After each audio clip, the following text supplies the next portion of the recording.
Well, in just over 6 months from now, we will remember those who lost their lives on January 8th, 2011, killed in a mass shooting that no Tucsonan will ever forget. But this anniversary will be different from the rest. News 4 Tucson's Amanda Gomez has the story. The Tucson tragedy left 6 dead and 13 others wounded, including then Arizona Congresswoman Gabrielle Giffords, after a gunman opened fire during her Congress on Your Corner event in front of a Safeway store. Since then, a permanent memorial has been in the works, and after a number of hurdles, it will soon be complete. We've got multiple calls. We've been informed Gabrielle Giffords is involved. In January, it'll be 10 years since that fateful day. And this coming year, we will honor the memory of those lost in a very special way with the completion of the permanent memorial in El Presidio Park. Fittingly, it will be called The Embrace. The name The Embrace was particularly chosen because of the way the Tucson community reacted after the shooting. Pam Simon is a survivor. She worked for then Congresswoman Gabby Giffords in 2011 and was one of those injured that day. She remembers the way the people of Tucson came together, building 3 separate makeshift memorials around town. She credits Tucsonans for their resiliency, saying it was instrumental in the healing process. And it certainly helped in my own personal healing. It helped my resiliency, knowing the community was there for me.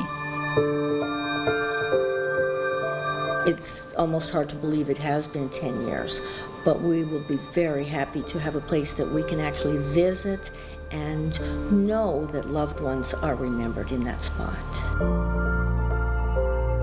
Loved ones like her late husband, Colonel Bill Badger, who was hailed a hero that day after he overpowered the gunman, saving countless lives. But in time, his health declined and he passed away 4 years later in 2015. She wishes he could be here to see the embrace. Bill would have absolutely loved that. No one could ever meet Bill without his embrace. The embrace has been a long time coming. The memorial faced many hurdles over the years, from the time it took to gather public input to the selection of the memorial design and the move of numerous historic artifacts found on the site. But with the financial support of private donors, the Memorial Foundation pushed through. We're so excited that the memorial is coming to fruition. Crystal Kasnoff is a board member with the January 8th Memorial Foundation. She shared these photos with News 4 Tucson showing the memorial's progress. The memorial has a water feature, a bridge, and will feature artwork in the form of symbols on the interior walls of the structure, telling the stories of those who were injured, those who died, and it will also honor our first responders in our community for their support during and after this heartbreaking moment in our history. I hope that people from Tucson and every visitor will go, look at the symbols, learn about the people who were involved and how they influenced their families, their churches, their community, exactly what the lives that these people lived.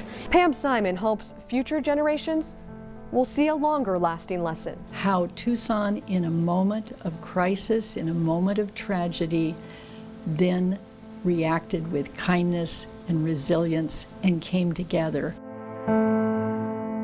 The January 8th memorial is fully funded with private donations. Congressional legislation to make the Embrace a national memorial is still pending.